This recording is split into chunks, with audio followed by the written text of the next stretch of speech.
नमस्कार, मी अभिनेत्री सोनाली कुलकर्णी तुमचं स्वागत करते सामान्य माणसांच्या असामान्य कर्तृत्वाची यशोगाथा सांगणाऱ्या या प्रेरणादायी कार्यक्रमात, ज्याचं नाव आहे reseal.in प्रस्तुत यशोस्तुते.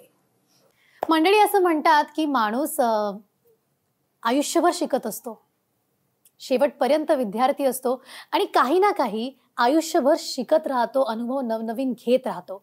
अशा वेळेला हाच विद्यार्थी आयुष्यात पुढे जाऊन स्वतःचं अस्तित्व देखील निर्माण करतो, जगासमोर सिद्ध करतो. अशाच एका विद्यार्थीला आपण भेटणार आहोत, अशाच एका उद्योजकाला आपण भेटणार आहोत, ज्यांनी वयाच्या 48व्या वर्षी ठरवलं की आता व्यवसाय सुरू करूयात.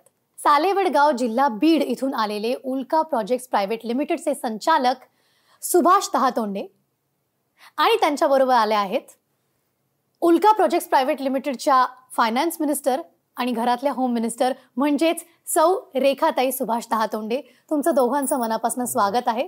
गप्पा मारायच्या आधी आपण पाहूयात त्यांच्या कार्याची चित्रफीत. तीक्ष्ण बुद्धिमत्ता आणि अतुल्य कौशल्याने यशाच्या शिखरावर आपला झेंडा रोवणारे श्री सुभाषजी तहातोंडे सिव्हिल इंजिनिअरिंग क्षेत्रात मिळवलेल्या पदवीनंतर अभियंता क्षेत्रातील अद्ययावत ज्ञान मिळवण्यासाठी त्यांनी पुण्याला खामकर कन्स्ट्रक्शनमध्ये नोकरी धरली. नोकरी करताना मिळवलेला तब्बल 15 वर्षाचा अनुभव सोबत घेऊन 2015 साली त्यांनी अहमदनगरला स्वतःच्या उल्का प्रोजेक्ट प्रायव्हेट लिमिटेडची स्थापना केली. सुरुवातीचा काळ संघर्षात घालवल्यावर मिळालेलं यश शब्दातीत असतं हेच खरं, पण मिळवलेल्या यशाने हुरळून न जाता त्यांनी सामाजिक बांधिलकीही जपली. काही काळाने त्यांच्या व्यवसायात स्थिरता आल्यावर त्यांनी समाजालाही भरभरून दिले. त्यांच्या या कार्याला reseal.inचा सलाम. तर मंडळी, सुरू करूयात गप्पांना. सुभाष सर, मला सांगा, नोकरी करत असताना ती आता थांबूयात, सोडूयात आणि स्वतःचा एक व्यवसाय सुरू करूयात, हे कधी वाटलं, कसं वाटलं? ॲक्च्युली हा जो प्रवास होता माझा, हा सर्व्हिसच्या सुरू झाल्यापासून तर मी बिझनेस चालू केला, हा 27 वर्षाचा होता. शेवटी मी 13 वर्ष खामकर कन्स्ट्रक्शन इथे VP म्हणून काम केले. बरं. पण काही कारणामुळे त्यांचे कॅपिटल ब्लॉक झाल्यामुळे ती कंपनी बंद झाली. बरं. ती बंद झाल्यानंतर 48 वर्ष आता परत जॉब शोधणे, नोकरी शोधणे, परत नवीन कंपनीत आपलं परत अस्तित्व निर्माण करणे, याच्यामध्ये 4 ते 5 वर्ष जातात. तर मग मी विचार केला की हे 3 ते 4 वर्ष नवीन कंपनीत अस्तित्व निर्माण करण्यापेक्षा आपणच आपली स्वतःची कंपनी का करू नये, हा विचार मी त्यावेळेस केला. आणि मी लगेच कंपनी तयार नाही केली. मी कमीत कमी 2 ते 3 महिने विचार केला. मी बऱ्याचशा जे फेल झालेले आहेत बिझनेसमध्ये, जे सक्सेस झालेले आहेत, त्यांच्यावरून मीटिंग्स केल्या मी सगळ्या. कुठे फोकस ठेवायचा, सुरू कशी करायची, नाव काय द्यायचं, कॅपिटल कसं तयार करायचं आहे. आमचा जो सोर्स ऑफ बिझनेस असतो, आर्किटेक्ट्स, कन्सल्टंट, मी त्यांना भेटलो की मी असं असं सुरू करतोय. तर त्यांनी सुद्धा सांगितलं की तुम्ही सुरू करा, काय हरकत नाही, सुरुवात हळू होईल, पण तुमचा अनुभव जो पाठीशी आहे त्यामुळे तुम्ही वेगाने पुढे जाल, असं त्यांनी सांगितलं. आणि मग 3 महिन्यानंतर मी माझ्या मुलीच्या नावाने उल्का प्रोजेक्ट्स प्रायव्हेट लिमिटेड ही कंपनी चालू केली.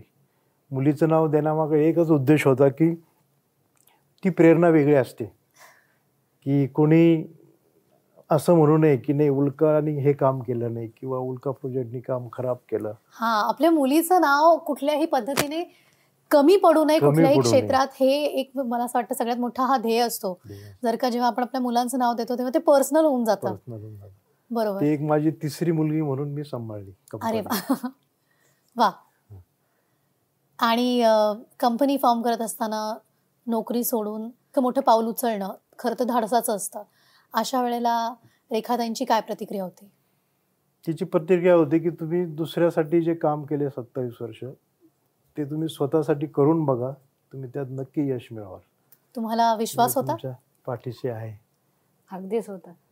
तुम्हाला विश्वास होता की जरी आपली ही सुरुवात इतक्या म्हणजे मिड लाईफ मध्ये जरी झाली तरी तुम्हाला गॅरंटी होती की सर करून दाखवतील? तुम्ही कसा पाठिंबा दिला? नाही, काय त्यांचे जे काय होते स्वप्न, ते दुसऱ्यांच्या याच्यात त्यांचं नॉलेज वापरण्यापेक्षा स्वतःसाठी जर वापरलं तर ते नक्कीच यशस्वी होतील, हा माझा विश्वास होता. थोडंसं तुमच्या क्वालिफिकेशन बद्दल मला जाणून घ्यायला आवडेल. मी डिप्लोमा होल्डर आहे. 1988 साली मी अहमदनगरवरून केला, पदविका घेतली.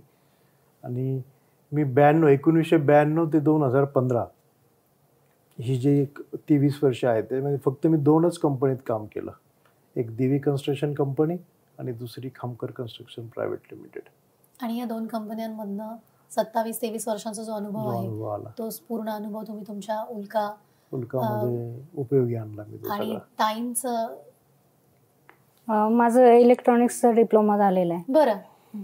आणि मी हाऊसवाईफच होते, पण नंतर जशी त्यांना गरज लागली तसं मग मी अकाउंटिंगचा कोर्स केला, टॅलीचा, आणि मग फायनान्स बघायला लागले. Engineering to finance. येस. खरं तर फायनान्सची तुम्ही पदवी घेतलेली नसताना देखील फायनान्स म्हटलं की हा खूप मोठा खरं तर जबाबदारीचा डिपार्टमेंट आहे. हे इतकं सोपं नसतं. मला पण तरी असं वाटतं की प्रत्येक गृहिणी ही फायनान्स मिनिस्टर असतेच. घरातलं सगळं आर्थिक नियोजन महिलाच करत असते आणि ते फक्त मात्र मोठ्या काय म्हणतो लेवलवर जाऊन आपल्याला त्या कंपनीत हाताळावं लागतं. तर तुमचा हा अनुभव कसा राहिला, किंवा काय असं वाटतं की तुम्हाला आव्हानात्मक होतं? नाही, सुरुवातीला म्हणजे माझं पूर्ण क्षेत्रच वेगळं होतं ना, इलेक्ट्रॉनिक्स आणि अकाउंटमधलं मला 0 नॉलेज होतं. आणि मग टॅलीचा मी 3 महिन्याचा कोर्स केला. बरं. आणि मग आमच्या ऑडिटर आहेत गायत्री फाळके, त्यांनी मला प्रॉपर ट्रेन केलं. त्यामुळे आता मी व्यवस्थित बघू शकते आता सगळं. क्या बात आहे. सर, आम्हाला सांगा की नोकरीला असताना प्रोजेक्ट मॅनेजर पासून ते व्हाईस प्रेसिडेंट पर्यंत तुम्ही काम केलं, तर चांगले, वाईट, बरे असे अनेक अनुभव आले असतील, तर काही अनुभव आमच्याशी शेअर करावं असं वाटतंय. वाईट अनुभव माझ्या लक्षात राहण्यासारखे नाही आहेत काहीच. मला जे काही अनुभव आले सगळे चांगले आले. अच्छा, म्हणजे हे पॉझिटिव्हली बघण्याचा दृष्टिकोन आहे. पॉझिटिव्हली म्हणजे मी असंच पाहतो की मी चांगला आहे तर जग चांगलं आहे. आणि कुणी वाईट प्रतिक्रिया दिली तर ती पॉझिटिव्हली घेण्याची माझी सवय आहे. वा. 2000 साली साईटवर ज्यावेळेस मला कॉम्प्युटर येत नव्हता, त्यावेळेस तिथले CEO म्हटले की हे प्रोजेक्ट मॅनेजरचं काम करू शकणार नाहीत आणि तुम्ही प्रोजेक्ट मॅनेजर दुसरे करा. बरं. मला हे नकोय. तर त्यावेळेस मी नगरला जाऊन 35,000चं लोन घेऊन कॉम्प्युटर विकत घरी आणला आणि माझ्या पत्नीला कोर्स करायला लावला, कारण मला दिवसभर साईटवर जावं लागायचं आणि ती मला संध्याकाळी शिकवायची. क्या बात आहे. काय कमालीचं टीमवर्क आहे हे. हो. आणि मग तिने शिकवून मग मी त्यांना 15 दिवसामध्ये त्यांना जो पाहिजे होता बार चार्ट प्रोग्रामिंग ते सगळं त्यांना मी दिलं तिथं. त्यावेळेस म्हणजे कुठलाही इन्सल्ट पॉझिटिव्हली घेण्याची माझी पहिल्यापासून. मी जे सुरुवातीला इंट्रोडक्शन मध्ये म्हटलं की शिक्षणाला वय नसतं, ते मला असं वाटतं तुमच्या खरंच प्रवासातनं लक्षात येते की आता आधुनिकतेकडे आपल्याला जावंच लागणार आहे, त्याला पर्याय नाहीये. तर जेव्हा काय ते टाईपरायटर पासून जेव्हा कम्प्युटर आला, तेव्हा आपण जर कम्प्युटर शिकलो नाही तर आपण सर्व्हाइव्ह कसं करणार? त्यामुळे शिकत राहणे आणि समोरची जो ट्रेंड आहे किंवा जे नवीन नवीन गोष्टी घडतायत ते आत्मसात करत राहणे, अडॅप्ट करत राहणे, याशिवाय दुसरा पर्याय नसतो. मी जाणून घेऊ इच्छित आहे सुभाष सरांकडनं की 48व्या वर्षी नोकरी इतकी वर्ष तुम्ही केली, त्याचा अनुभव व्यवसाय सुरू करताना तुम्हाला कसा उपयोगी पडला? तो मला फार उपयोगी पडला अनेक कारणांनी. पहिलं तुम्हाला सांगायचं म्हणजे की माझी जी इंडस्ट्री आहे कन्स्ट्रक्शन इंडस्ट्री, ती मॅन्युफॅक्चरिंग इंडस्ट्रीसारखी नाही आहे. मॅन्युफॅक्चरिंगमध्ये ओनर्स आणि जे कामगार असतात किंवा व्यवस्थापनचे जे काय सगळे सहकारी असतात ते एकाच ठिकाणी थांबत असतात, एका शेडमध्ये, ऑफिसमध्ये. आमचं तसं नाही आहे. आमचा व्यवसाय हेड ऑफिस टू जिथे काम असतं ते कमीत कमी 300-350 किलोमीटरचं अंतर असतं. बरं. तर मग ही पूर्ण डिस्टन्स मॅनेजमेंट फार लागते याला. तुमची टीम साईटवर जी असते ती रेव्हेन्यू तयार करत असते, त्यामुळे त्यांना मोटिवेट करणे, ते मोटिवेट करण्यासाठी तुम्हाला एक मॅच्युअर फेस लागत असतो. त्यांच्यासारखेच लोक त्यांना कधी मोटिवेट करू शकत नाही. बरं. त्यामुळे कंपनी स्ट्रक्चर कसं असावं हे पहिलं मी तयार केलं. माझी व्हिजन, माझ्या कोर व्हॅल्यूज. पहिलं जे काम घेतलं ते मी फक्त 17 लाखाचं घेतलं होतं आणि ते पण मला 6 महिन्यानंतर मिळालं. 6 महिने मी फक्त कामासाठी भटकत होतो बाहेर. ते म्हणे तुझ्यात भरपूर गुण आहेत पण उल्का प्रोजेक्ट्सवर काहीच दिसत नाही, करेक्ट, त्यामुळे आम्हाला तुला काम देता येत नाही. पण एक 17 लाखाचं काम मिळाल्यानंतर मला नोव्हेंबर 2015 मध्ये नंदकुमार यादवाड आर्किटेक्ट आहेत आणि त्यांच्यानी माझे संबंध फार चांगले आहेत. तर दिवाळीच्या आसपास त्यांनी मला फोन केला की एक औरंगाबादला प्रोजेक्ट आहे, तू करणारस का. बर, तर मी त्यांना करणार लगेच सांगून टाकलं. त्यांना विचारलं नाही की किती कोटीचा आहे, काय आहे काय. मग त्यांनी दुसऱ्या दिवशी मला टेंडर पाठवलं, तेव्हा कळलं की तो 5.5 कोटीचा प्रोजेक्ट आहे. त्यामुळे 17 लाखावरून माझी झेप डायरेक्ट 5.5 वर गेली. त्यामुळे कंपनी मला जशी एखादी कंपनी प्रोफेशनली रन होत असते तशी इन्स्टंट मला तयार करावं लागली ती कंपनी. आणि कंपनी तयार करताना माझं एक ध्येय होतं की बॉस स्ट्रक्चर्ड कंपनी नाही करायची, कारण तिचं ग्रोथ नसते आजकाल. की लिडरशिप बेस्ड कंपनी जर असेल तर तिला ग्रोथ चांगली असते, कारण लीडर हा त्या ग्रुपमध्ये राहून काम करतो आणि बॉस फक्त ऑर्डर सोडतो आणि काम करून घेतो. त्यामुळे साईटवरचे जे काही प्रॉब्लेम्स असतात, डे टू डे काही हर्डल्स असतात, ते सॉल्व्ह करायला लीडर्स मदत करतात, तसा बॉस मदत करत नाहीत. त्यामुळे मग आम्ही ती तशी कंपनी सगळी तयार केली तिथे. आणि तुम्ही म्हणालात की नियम अटी काही तत्वे, तर नियम अटीमध्ये सगळ्यात महत्त्वाचं की मी ज्या कंपनीत काम करत होतो तिथे मी ISOच्या अंडर काम केलेलं होतं आणि मला तो इमिजिएट एक दीड महिन्यात फरक जाणवला की आपल्याकडे कार्यपद्धती वेळ नसल्यामुळे आपल्याला ती क्वालिटी साध्य करता येत नाही जी डिझायर्ड आहे, ती जी इच्छा आपली आहे ती. मग मी इमिजिएट एक 2 ते 3 महिन्यात ISO कंपनीला घेतला. बर, अगदी सुरुवातीपासून म्हणजे खोदाईपासून तर पेंटिंगपर्यंतच्या सगळ्या ज्या प्रोसेस असतात त्या सगळ्या त्या प्रोसेसच्या अंडर घेतल्या आणि मग माझे काम मी व्यवस्थित चालू केलं तिथे. त्याच्यानंतर जो काही इनफ्लो आणि आउटफ्लो असतो तो फार महत्त्वाचा असतो. बर, व्यवसायात पैसा मिळवणे पण एक काम असतं. पैशासाठी काम करायचं नसतं, समाधानासाठी काम करायचं, हॅपीनेससाठी काम करायचं, त्यातून मग पैसा निर्माण होतो. बाय प्रोडक्ट आहे, बाय प्रोडक्ट आहे.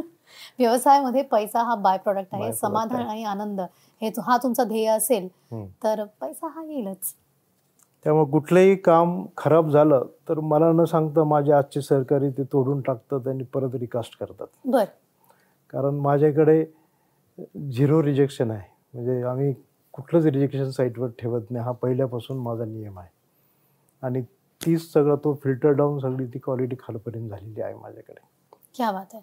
मला असं वाटतं कुठलीही गोष्ट ही पद्धतशीर करायला एक पद्धत असणं खूप गरजेचं आहे, ते टर्म्स अँड कंडिशन्स असणं खूप गरजेचं आहे. आणि लीडरकडनं जर का त्या नियम अटी तत्वे एथिक्स मूल्ये जर का जपली गेली तर मला असं वाटतं ती खालच्या लेवलपर्यंत राखली जातात आणि त्याच्याचमुळे अशा पद्धतीचा व्यवसाय आपण यशस्वीपणे पार पाडू शकतो. तुम्ही जेव्हा हा निर्णय घेतला व्यवसाय सुरू करूया तेव्हा आजूबाजूची मित्रमंडळी आप्तजन यांनी कशी काय साथ दिली? बऱ्याच संमिश्र प्रतिक्रिया होत्या सुरुवातीला. म्हणजे आप्तजनांनी प्रेमापोटी मला म्हणायचे की तू 48 वर्षी बिझनेस चालू कर, ते तुझं जबाबदारीचं आहे, तुझ्या मुलीचे शिक्षण चालू आहे, तुला पुढे त्यांचे लग्न करायचे आहेत सगळं, तर तू आत्ता हा डिसिजन कसा घेतोयस, तू विचार कर. नाही म्हटलं नाही मला कुणी, पण काळजीपोटी त्यांनी मला सांगितलं. पण मी अगदी ठराविक नातेवाईकांनाच सांगितलं होतं. या उलट मी तुम्हाला सांगितलं तसं मी आमच्या क्षेत्रातल्या लोकांशी फार चर्चा केली आणि मी आवर्जून सांगतो की आमच्या शेजारी एक दीप्ती मुजुमदार म्हणून कुटुंब होता, त्यांना आम्ही काकू म्हणतो. तर त्यांना जेव्हा समजलं की आता यांनी हे सुरू केलं व्यवसाय पण यांच्याकडे ऑफिस नाही, ही अडचण समजल्यावर त्यांनी मला सांगितलं की आपला बंगला आहे म्हणे 2000 स्क्वेअर फुटाचा एरणवण्यात मोकळा पडलेला आहे, आम्ही इथेच राहतो म्हणे दोघं तिघं, तुम्ही तो बंगला पूर्णपणे विना भाड्यावर वापरा. क्या बात आहे. आणि पुण्यामध्ये अशी घटना घडती हे मला आज तुम्हाला सगळ्यांना सांगायचं. मी आता तेच म्हणणार होते की पुण्यामध्ये रेंट न घेता नातेवाईक नाही तुमच्या फक्त स्नेहसंबंध जे होते त्यावर त्यांनी सांगितलं की मी तुझ्याकडून भाडं घेणार नाही फक्त. क्या बात आहे. नशिबात अशी माणसं मिळवणे देखील अतिशय अवघड आणि तितकंच महत्वाचं असतं. हे तर झालं ऑफिसचं, पण मग भांडवल कसं काय जमा केलं तुम्ही? भांडवल सुरुवातीला मी माझ्या घरामध्ये गोल्ड होतं काही, एक 4-5 लाखाचं ते गोल्ड मी मोडलं आणि माझी बचत काही होती, मग 10 लाखावर मी हा बिझनेस चालू केला होता फक्त. असे भरपूर लोक आहेत जे आता हा इंटरव्ह्यू बघत असतील, 10 लाख ज्यांना काहीतरी सुरू करायचं आहे स्वतःचं. बिझनेसला पैसा लागत नाही हे मला पहिल्यापासून माहित होतं. काय लागतं मला हेही माहित होतं, ते प्लीज जे आम्हाला माझ्यावर सांगा. तयार होतं. हे 10 लाखावर मी चालू केला, पण मोठं काम मिळाल्यानंतर मी काय केलं, माझा राहता फ्लॅट जो आहे तो बँकेकडे ठेवला बर आणि त्याच्यावर मी साधारण 40-50 लाखाची CC मंजूर करून घेतली बर आणि मग त्याच्यावर माझा बिझनेस चालू केला. पण याहीपेक्षा महत्त्वाचं, मी 15 वर्षामध्ये VP असताना तिथे मी मार्केटमध्ये सप्लायर्स बरोबर, ट्रेडर्स बरोबर माझी जे इमेज तयार झाली होती, माझे संबंध तयार झाले, ते माझे लाख मोलाचे होते.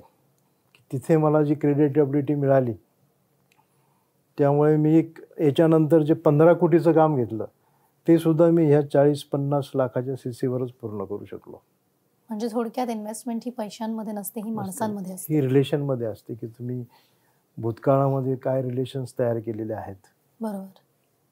याच नोटवर मला जाणून घ्यायला आवडेल, मी जसं मगाशी म्हटलं की भरपूर नवनवीन तरुण किंवा जसं तुम्ही सुरू केलं, वयाच्या कोणत्याही वर्षी व्यवसाय सुरू करू पाहणारे मंडळी जे कार्यक्रम बघतात त्यांना तुम्ही काय सल्ला द्याल, जे तरुण, स्पेशली तरुण वर्ग जे सुशिक्षित आहेत पण आता सध्या बेरोजगार आहेत, त्यांना काय सल्ला द्याल? मी त्यांना असं सांगेल की तुमचं शैक्षणिक शिक्षण पूर्ण झाल्यानंतर जरी परिस्थिती असेल तरी तुम्ही ताबडतोब व्यवसायात उतरू नका. बर. तुम्हाला काही दिवस बाहेर नोकरी करून तुम्हाला अनुभव सिद्ध व्हावेच लागेल. बरोबर. कारण प्रत्येक ठिकाणी आपल्याला शिकवणारा गुरु असतो, शाळेत असतो, हायस्कूलमध्ये असतो, अगदी लहानपणी आई असते तिची आपली बोट धरून आपल्याला चालायला शिकवते. पण बिझनेसमध्ये जेव्हा येतात त्यावेळेस तुम्हाला तिचं शिकवायला कोणीच नसतं, मग केवळ फेल्युअर्स असतात, मग तिथं फेल्युअर दिसतात. त्यावेळेस मी त्यांना सांगेल की योग्य अनुभव घेऊन तुम्ही चालू करा.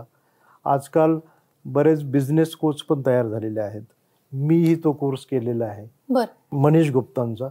त्याचा फायदा झाला? EEP, त्याचा इतका फायदा झाला. 1 वर्षाचा कोर्स होता तो, 14 लेक्चर्स होते. तर त्यावेळेस माझं एक सर्व्हिसमन पासून बिझनेसमन ट्रान्सफॉर्मेशन पूर्ण झालं होतं आणि एक बिझनेसला लागणारी मॅच्युरिटी माझ्याकडे सगळी आली होती.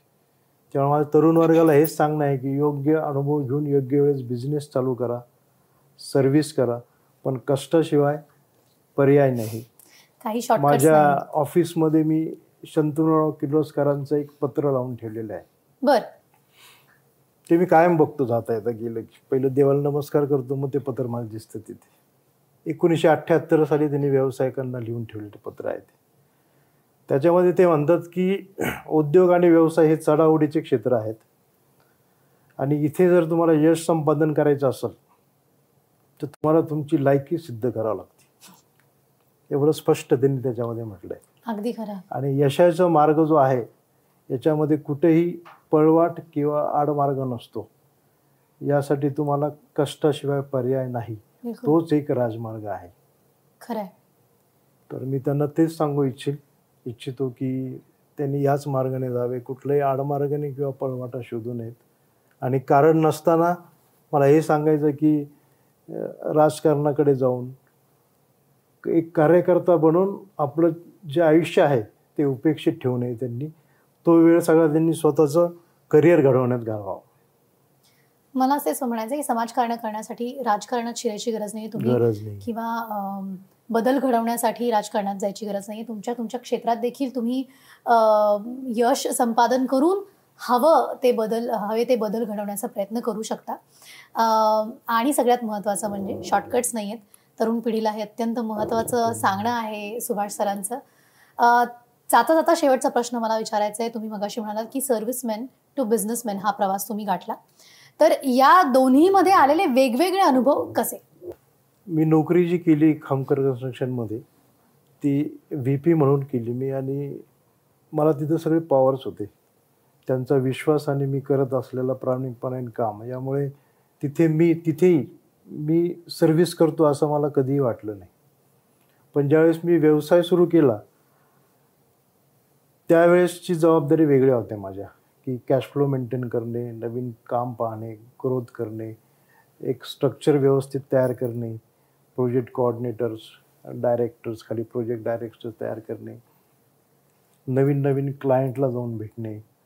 तर हे सगळे कामं मी फार व्यवस्थित प्लॅनिंग करून करायचो. माझा दिवस सकाळी 4:30ला चालू होतो. 4:30 ते 6:30 पर्यंत माझे ईमेल सगळे शूट झालेले असतात. बापरे. आणि साईटवर सगळे व्हॉट्सॲपवर मेल जाऊन मी सगळ्यांना कामाला लावलेलं असतं. म्हणजे लोक ऑफिसात यायच्या आधी त्यांच्याकडे आज काय करायचं माहित असतं. तेव्हा मी ज्यावेळेस ऑफिसमध्ये जातो त्यावेळेस सगळे फुल बिझी असतात तिथे. साईटवर पण तसंच सकाळी मी आमचा एक सेफ्टी टॉक मी सकाळी साईटवर ठेवलेला आहे. कारण सेफ्टी आज फार गरजेची आहे. तर सकाळी आपले जे काही कामं आहेत आज साईटचे, की त्याच्यामध्ये सेफ्टी तुम्हाला कशी पाळायची आहे, आज कसं काम करायचं आहे, याचा एक 15 मिनिटाचा आम्ही सेफ्टी टॉक देतो. आणि तो मला ग्रुपवर आला पाहिजे हे माझं त्यांना कायम सांगणं असतं. मग मला हे कळतं की साईटवर सगळे आलेले आहेत आणि काम सुरू झालेलं आहे. तर अशा काही पद्धतीनुसार मी सगळं काम करतो.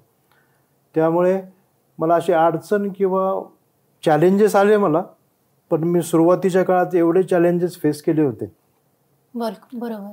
तर स्वतःचा व्यवसाय करताना मला फार कमी चॅलेंजेस आले, कारण मी फार नीट आणि क्लीन प्लॅनिंग केलं होतं सगळं. आणि तो सगळा अनुभव तुमच्या कामी आला. सगळा अनुभव माझ्या कामी आला. क्या बात आहे सर. मला खात्री आहे की या इंटरव्ह्यू नंतर तुमच्याशी गप्पा मारल्यानंतर अनेकांना प्रेरणा मिळालीच असेल. पण अशाही काही महिला आहेत ज्यांना कदाचित या क्षेत्रात कुठल्याही क्षेत्रात व्यवसाय सुरू करायचा आहे, किंबहुना आपल्या आयुष्यातील आपल्या विठ्ठलाची रखुमाई म्हणून सोबतीला उभं राहायचंय. तर अशा महिलांना जाता जाता रेखाताई तुम्ही काय सांगाल? गृहिणी असताना तुम्ही काही करू शकता, हे फक्त तुम्ही स्वतःवर काय म्हणतात आत्मविश्वास ठेवला आणि पुढं पाऊल टाकलं तर ते नक्कीच घडू शकतं. आणि ते त्यांनी जे काय आहेत आपले सुप्त गुण, त्याचा व्यवसायात सुद्धा तुम्ही उपयोग करू शकता, हे मी सांगू शकते त्यांना. बिलकुल.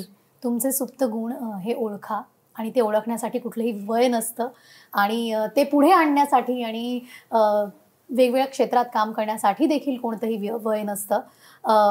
आज या गप्पांमधनं हे नक्कीच लक्षात आलं की आयुष्यात कोणत्याही वळणावर तुम्ही एक नवीन वळण स्वीकारू शकता आणि त्यातनं एक नवीन विश्व निर्माण करू शकता. धन्यवाद सुभाष सर आणि रेखाताई, तुम्ही आलात आणि आम्हाला सगळ्यांना एक वेगळी ऊर्जा आणि प्रेरणा दिली. तुम्ही पाहत राहा सर्वसामान्य माणसांच्या असामान्य कर्तृत्वाची यशोगाथा सांगणारा प्रेरणादायी कार्यक्रम, ज्याचं नाव आहे reseal.in प्रस्तुत यशोस्तुते.